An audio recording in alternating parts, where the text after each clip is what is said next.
APR Group, 2 and 3 BHK premium apartments at Patancheru. Comfortable pricing, GHMC and RERA approved. అంటే దీని తర్వాతైనా మీకు అనిపించలేదా కొన్ని సినిమాకి నేను రాయగలను లేదా స్టోరీ కాకపోయినా డైలాగ్స్ అని రాయగలను అని మిమ్మల్ని ఇన్వైట్ చేయడం కానీ లేదా మీకు ఇంట్రెస్ట్ ఉండి వెళ్ళడం కానీ జరిగిందండి? నాకు 4-5 అవకాశాలు వచ్చినాయండి. పెద్ద పెద్ద ప్రొడ్యూసర్స్ నన్ను కేకేశారు. వాళ్ళ రిస్ట్రిక్షన్స్లో నేను ప్రొడ్యూస్ చేయటం కష్టమైంది. సినిమా అనేది, నా నవల అనేది నేనే కింగ్. నేను ఏది రాస్తే అది వేయాల్సిందే, దాంట్లో ఉండాల్సిందే. కానీ సినిమా అంటే రైటరు మొట్టమొదటి కింగు, ఆ తర్వాత చపరాసి. ఎందుకని టీలు తెచ్చేవాడు కూడా దాని గురించి కామెంట్ చేస్తాడు. వాడి కామెంట్ని ప్రొడ్యూసర్ పట్టించుకుంటాడు, డైరెక్టర్ పట్టించుకుంటాడు. నన్ను 90 క్వశ్చన్స్ వేస్తారు. నేను ఈటీవీలో చక్రతీర్థం అని ఒక సీరియల్ చేశాను 10 years బ్యాక్. ఓకే. చచ్చి చెడి కష్టపడి ఒక షెడ్యూల్కి సరిపడా ఒక 8 ఎపిసోడ్స్కి సీన్స్ రాశాను. నాకు అనిపించింది, బాగా అనిపించింది. డైరెక్టర్కి బాగా అనిపించింది. ప్రొడ్యూసర్కి వినిపించాం, ఆ సీఈఓకి. బాగాలేదన్నాడు. మర్నాడు షెడ్యూల్ స్టార్ట్. షూటింగ్కి 6 జనాలు వచ్చేస్తారు. అసలు డైలాగ్స్ కాదు, అసలు 1 line ఆర్డరే అనేసాడు ఆయన. ఏం చేయాలి నేను? రాత్రంతా కూర్చుని ఈటీవీ ఆఫీస్లోనే కూర్చుని మళ్ళీ అనదర్ 8 episodes నేను సీన్స్ రాసి తెల్లారుజామున 6 ఫోన్ చేసి ఆయనకు వినిపించి ఆయన ఓకే అంటే by 8 o'clock నేను స్క్రిప్ట్ కంప్లీట్ చేయాల్సి వచ్చింది. అంత టెన్షన్ అవసరమా? సుఖంగా బతకాలి కదా మనిషి. ఎంత సంపాదించినా సుఖం లేకపోతే ఎట్లా? సో ఇది నన్ను సినిమాల్లోకి ఎంటర్ కానియకుండా అడ్డుకుంటోందని నా అభిప్రాయం. యాక్చువల్గా రాయకూడదు అని ఏమీ నేను కంకణం కట్టుకుని కూర్చోలా. కానీ నాకు వచ్చిన అవకాశాలు కొన్ని నాకు కంఫర్టబుల్గా లేవు. గుణశేఖర్ గారు రుద్రమదేవికి కేకేశారు. రుద్రమదేవి ఫస్ట్ డిస్కషన్స్లో నేనున్నా, బాగుంది, హ్యాపీ. ఆ తర్వాత ఆ డిస్కషన్స్ వాయిదా పడ్డాయి. తర్వాత రండి అన్నారు. నేను ఒకసారి వచ్చాను. అప్పటికి హైదరాబాద్లో మా రిలేటివ్స్ వీళ్ళందరూ అవుట్ ఆఫ్ స్టేషను. ఆయన కేకేసే టైంకి నేను వచ్చి నేను ఏదైనా హోటల్లో ఉండాలి. వాళ్ళు ఇచ్చేది ఎంత, నేను హోటల్లో ఉంటే నాకు అయ్యే ఖర్చు ఎంత. So I left. నేను వదిలేశాను ఆ అవకాశాన్ని. ఇట్లా కొన్ని రిస్ట్రిక్షన్స్ నన్ను సినిమాల వైపు అడుగేయనిలా. పోనీ మీరు రాసిన కథకి మీరే డైరెక్ట్ చేస్తే ఎవరు ప్రొడ్యూస్ చేయడానికి ముందుకు ఎవరైనా వచ్చే అవకాశం ఉంటుంది కదా? డైరెక్షన్ వేరు, రాయటం వేరండి. రైటరు రీడర్ని స్వర్గంలోకి తీసుకెళ్ళగలడు, నరకంలోకి తీసుకెళ్ళగలడు. ఆ స్వర్గాన్ని నరకాన్ని విజువల్స్లో మిగతా వాళ్ళకి చూపించాలి అని అంటే రైటర్ వల్ల కాదు. నేను రాసింది చదువుతుంటే మీ కళ్ళ ముందర కదులుతాయి, కానీ కెమెరా ముందర కదలాలి అని అంటే ఆ టెక్నిక్ వేరు, ఆ టెక్నీషియన్ వేరు. అది ఒక డైరెక్టర్కే ఉంటుంది. అట్టా ఉన్నవాళ్లే డైరెక్టర్స్ అవుతారు. రైటర్స్ అందరూ డైరెక్టర్ కారేలు నా ఉద్దేశం. ఇప్పుడు ఫీల్డ్లో ఒక త్రివిక్రమ్ శ్రీనివాస్ ఒక్కడే రైటర్ డైరెక్టరు త్రివిక్రమ్ శ్రీనివాస్ ఒక్కడే కాస్త టాప్లో ఉన్నాడు. మిగతా రైటర్స్ అందరూ డైరెక్ట్ చేసినా కూడా పెద్దగా ఈ పేరు రాల. సో నేను రాయటం, నేను డైరెక్ట్ చేయటం ఒకటి, అది జరిగే పని కాదు. అంటే ఇప్పుడున్న కండిషన్కి ఆర్థికంగా ఇంకా బాగా స్టేబుల్గా ఉండొచ్చేమో ఒకవేళ మీరు కొంత కాంప్రమైజ్ అయితే. ఈ పాయింట్ మా ఆవిడ నేను అప్పుడప్పుడు డిస్కస్ చేసుకుంటూ ఉంటామండి. ఆర్థికంగా స్టేబుల్గా ఉండటం అంటే ఏంటి అర్థం, మీనింగ్ ఆఫ్ ఆ స్టెబిలిటీ. అది చాలా డెప్త్ ఉన్న సబ్జెక్ట్ సార్. డెప్త్ ఎందుకంటే సంతోషం, సుఖం అనేది మన మనసుకు సంబంధించి. ఓకే, ఫిజికల్గా ఆలోచిద్దాం. మనిషికి మన పొలిటీషియన్స్ ఇప్పుడు చెప్పే డైలాగ్ కూడు గుడ్డ ఫుడ్. కూడు అంటేనే ఫుడ్ అనుకోండి, కూడు గుడ్డ నీడ. నాకు ఇల్లు ఉంది కాబట్టి ఇప్పుడు ప్రత్యేకంగా ఎరగబడిపోయి నేను సంపాదించాల్సిన అవసరం లేదు. కూడుంది. గవర్నమెంట్ నేను ఉద్యోగం చేసేటప్పుడు ఇచ్చే జీతం కంటే ఇచ్చే పెన్షన్ ఎక్కువ, హ్యాపీ. ఆటోమేటిక్గా కూడా ఉంది. ఇంతకంటే స్టేబుల్గా ఉండాలి అనేది లగ్జరీ. అవసరమా మనం బతకటానికి? అంత లగ్జరీ అవసరమా? కారు ఉంటేనే ఎక్కడికైనా వెళ్ళగలను, నాకు స్కూటర్ ఉంది, హ్యాపీగా వెళ్ళగలను.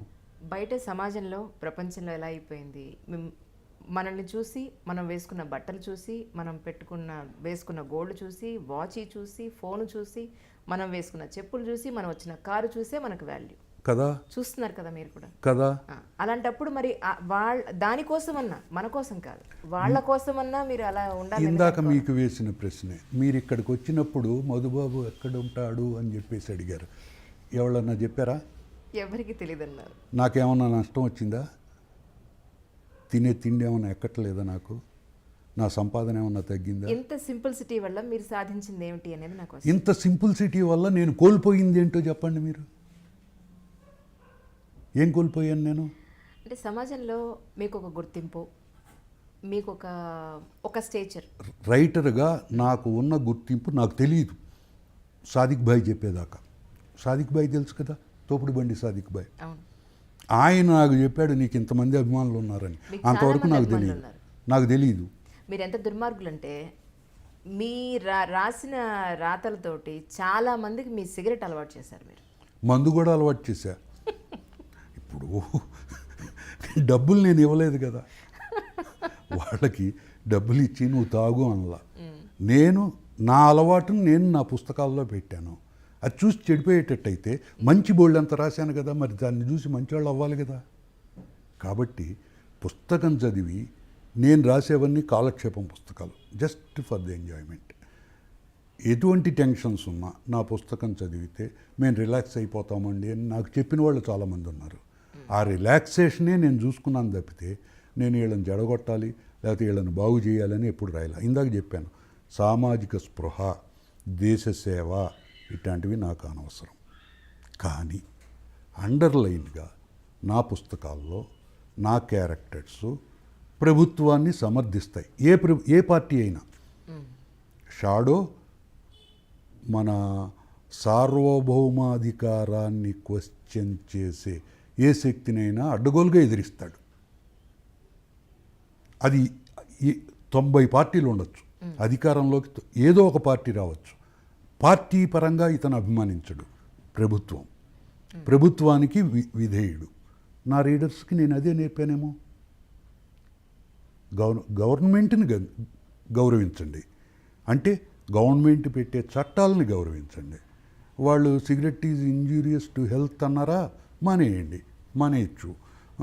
కానీ గవర్నమెంట్ ఏం చేస్తుంది, ఇంజూరియస్ టు హెల్త్ అని చెప్పేసే పెడుతుంది తప్పితే అంత ప్రజల మీద అంత ప్రజల ఆరోగ్యం మీద అంత అక్కర ఉండేటట్టయితే అసలు టొబాకోని బ్యాన్ చేయొచ్చుగా. చేయదు. ప్రభుత్వానికి డబ్బులు కావాలి.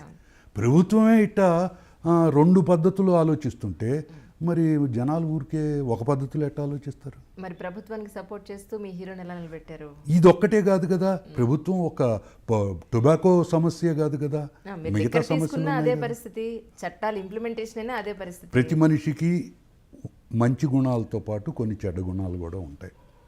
ఆ చెడ్డ గుణాలను వదిలేసేసి మంచి గుణాలని పట్టుకుని ఆడాల్సిన అవసరం ఉంది. షాడో చేసే పని అది. అప్పుడప్పుడు ఈ differs with the government. Kulkarni గారు బాస్, గవర్నమెంట్ని డైరెక్ట్గా రిప్రజెంట్ చేస్తాడు షాడో బాస్.